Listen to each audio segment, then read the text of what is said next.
It was the kind of night where the streets told more stories than the people walking them. Rain dripped steadily from the broken gutter, gathering into puddles that reflected flickering neon signs of closed shops. That's when I saw her, a woman, sitting alone on the cold pavement, her shoulders slumped forward, her eyes hollow as if they had cried themselves empty. She clutched a thin blanket around herself, not enough to fight the chill that seeped through her bones. To anyone passing by, she looked broken, the kind of broken the world ignores because it's easier not to care. Strangers walked past her without a glance, some even pulling their coats tighter as if her presence was contagious.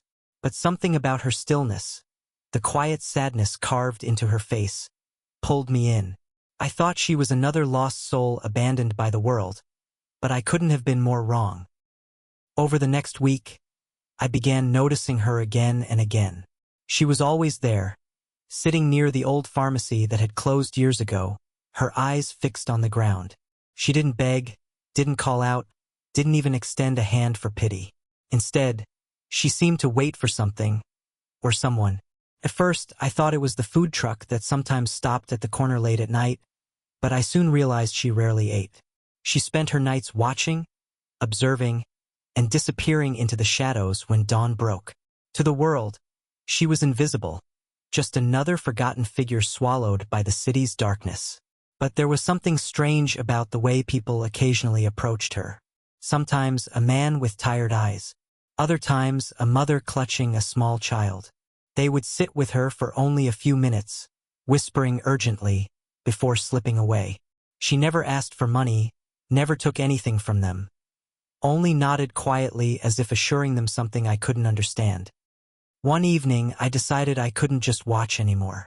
Curiosity and worry pushed me closer.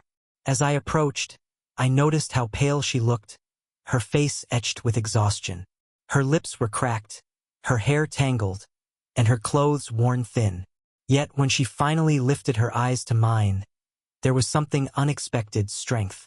Not the loud kind, but a quiet, unshakable resilience. I asked her if she needed help, food, or a place to stay. She smiled faintly, shook her head, and simply said, "I'm already helping more than you think." Her words didn't make sense at first. How could someone who looked like she had nothing be helping anyone? But then, as if fate wanted to show me the truth, a boy no older than 12 appeared out of nowhere. His arms were scratched, his eyes swollen from crying. He ran straight to her, dropped to his knees, and whispered something I couldn't hear. She placed her fragile hand on his shoulder, pulled out a small packet from beneath her blanket, and handed it to him. His face lit up with relief, and in seconds he disappeared into the night. That's when I realized she wasn't broken. She was working in silence, saving lives in ways no one could see. I followed the trail of what she was doing, slowly piecing together the puzzle. The packets she carried weren't food or scraps. They were medical supplies, bandages, antiseptic wipes, small bottles of clean water. Somehow, this woman, who seemed to have nothing, had built a hidden system of care for those the world had abandoned. She wasn't homeless. She was undercover. A nurse once, I later discovered, who had lost her license not because of failure, but because she refused to turn away patients who couldn't pay. When the hospital cast her out, she didn't stop healing. She took her skills to the streets. She treated runaway kids who had nowhere else to go, bandaged wounds of men too ashamed to step into clinics, and carried medicine for women hiding from abusive homes. Every night, she fought her own hunger and pain to make sure others could survive another day. And the reason she always looked so worn down? Because she gave everything away, leaving nothing for herself. The more I watched, the more I realized how wrong my first impression had been. She wasn't broken. She was burning herself away to light the path for others. Her cracked lips weren't from neglect but from giving her water bottles to children who hadn't had a drink in days. Her thin frame wasn't from laziness but from feeding families who had nothing while she starved quietly. Her hollow eyes weren't from weakness but from carrying the secrets and suffering of dozens of strangers who trusted her with their lives. And yet no one ever thanked her. No news reporter ever covered her story. No charity ever lifted her up. She carried this mission alone, night after night, as the city turned its back. To the world, she looked like a woman barely hanging on. But in truth, she was the reason so many others were still alive. One night, as dawn crept across the horizon, I sat with her on that cold pavement. For the first time, she allowed herself to lean back, her body trembling with fatigue. I asked her why she did it, why she chose this lonely, painful path. She looked at me with those weary eyes and said softly, "Because when I was broken, someone saved me. I'm just passing it forward." Her words carved themselves into my heart. She didn't see herself as a savior, didn't seek recognition, didn't even want help for herself. She believed that even in brokenness, there was power to heal others. And so, every day, I carry her lesson with me. Strength doesn't always look like muscles or money. Sometimes, it looks like a woman sitting in the shadows, appearing fragile, but holding the weight of countless lives in her hands. She looked broken, but the truth is, she was saving the world one soul at a time. In the weeks that followed, I began noticing her absence from the spot where she always sat. The corner near the old pharmacy felt empty without her silhouette, and the streets somehow looked colder, as if the life she breathed into them had disappeared. But then, just when I thought she had left, I found her again. This time in an abandoned warehouse on the outskirts of the city. Inside, a group of children huddled together, their faces pale with hunger and exhaustion. And there she was, moving from one child to another with a gentleness that could melt stone. She patched up their wounds, handed out scraps of food she had somehow gathered, and whispered words of comfort as if each one were her own. She wasn't just helping strangers anymore. She had become a guardian angel for the forgotten, a mother for the motherless, a healer for those who had no one left. Watching her, I realized something profound. Her strength didn't just come from survival, but from love, the kind of love that expects nothing in return. But her body was failing. I could see it in the way she coughed into her sleeve, the way her hands shook when she tied bandages, the way her legs gave out when she thought no one was looking. She was running on borrowed time, using the last of her own life as fuel to keep others alive. I wanted to intervene, to take her to a hospital, to convince her to let someone help her for once. But every time I tried, she shook her head with that quiet smile and whispered, "If I stop now, who will they have tomorrow?" She didn't live for herself anymore. Her existence had become a sacrifice, a candle burning itself down to give others light. It broke me to watch because I knew one day her body would give in. Yet even in that inevitability, she radiated peace.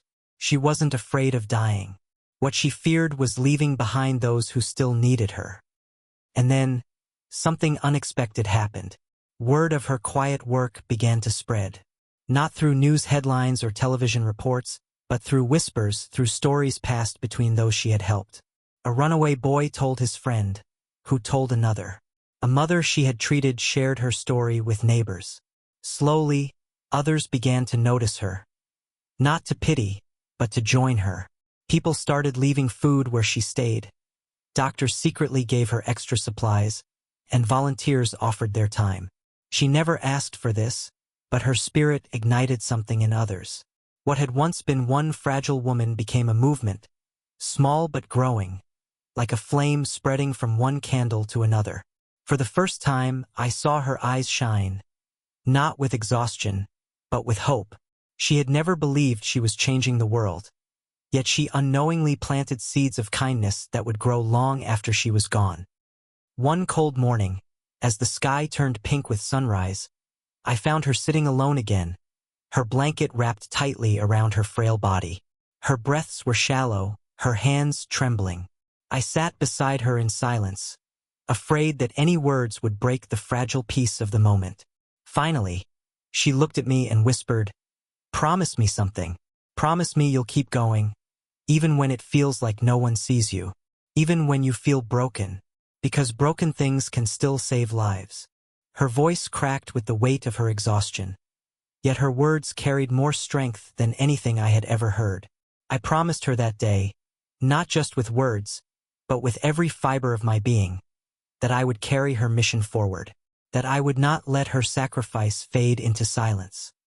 A few weeks later, she was gone. Not in a dramatic way, not with flashing lights or mourners crowding the streets. She slipped away quietly, the same way she had lived, unnoticed by most of the world. But her absence didn't mean the end, because the seeds she had planted had already taken root.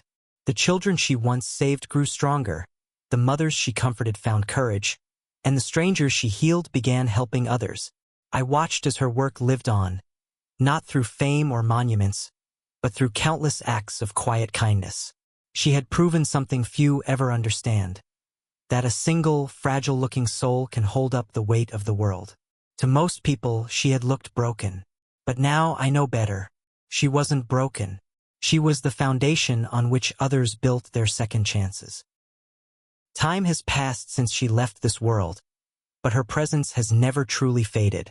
Every corner of the city seems to whisper her story, an invisible thread that binds people together in unexpected ways. I see her reflection in the boy who now volunteers at the shelter, the same boy she once bandaged and fed. I hear her voice in the young mother who tells her children to never turn away from someone in need, because kindness can be the difference between life and death. Even in places she never touched, her influence ripples outward, carried in the choices of those she once saved. It amazes me how one life, seemingly so fragile, could shape the destiny of so many. She never asked for statues or recognition, and none were built in her honor. Instead, her legacy lives in the silence between strangers who decide to help each other, in the quiet moments where compassion wins over indifference. That's the truest kind of immortality, living on in the good we leave behind. Sometimes, late at night, I still find myself walking past the old pharmacy corner where she once sat, wrapped in her thin blanket, appearing so small against the vastness of the city. The spot is empty now, but in my mind, I can still see her there, head bowed, hands trembling, yet carrying the strength of 1,000 unspoken battles. I've made it my mission to tell her story to anyone who will listen. Not because she wanted glory, but because people like her deserve to be remembered. Too often, we judge others by appearances, dismissing them as broken, weak, or worthless. But she taught me that brokenness isn't the end. It's where healing begins. If my voice can keep even a fragment of her light alive, then I know I am honoring the promise I once made to her, to keep going, even when it hurts, even when it feels invisible. In the end, she changed me more than anyone else ever could. I used to believe that strength meant standing tall, unshaken, untouched by pain. But now I know that true strength is found in those who bend without breaking, who give when they have nothing left, who choose love in a world that so often chooses indifference. She looked broken when I first saw her, sitting on that pavement in the rain. But now I see that she was whole in the only way that matters, through the lives she touched, the hope she restored, and the love she gave freely.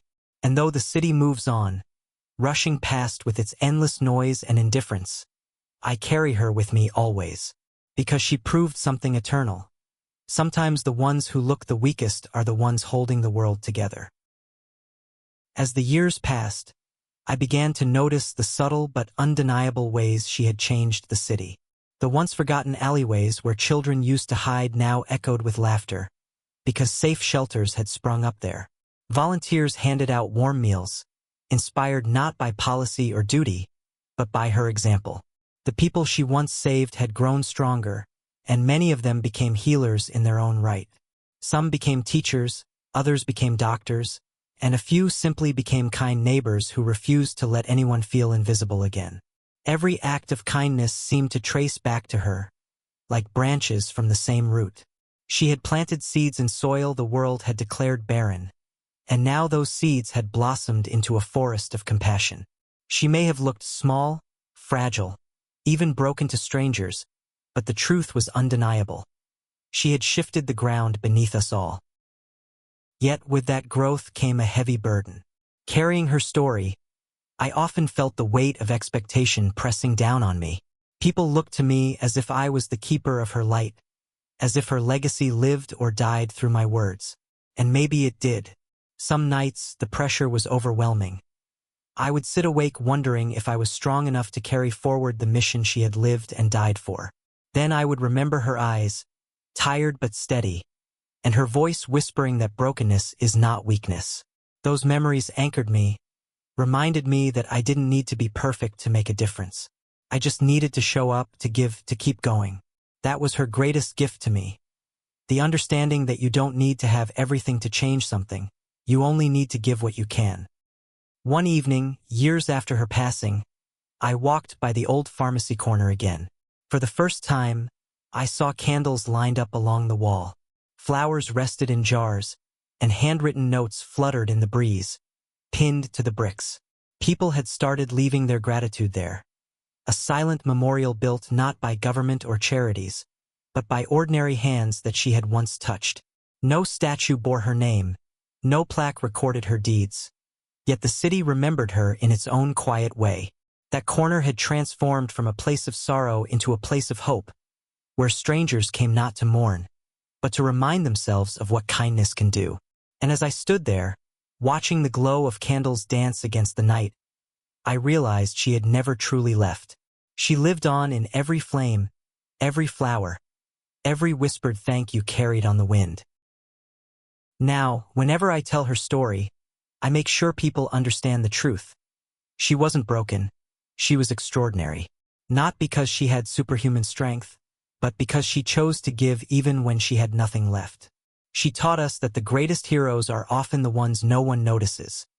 The woman in the shadows, the stranger on the pavement, the quiet soul who sacrifices everything so others may live.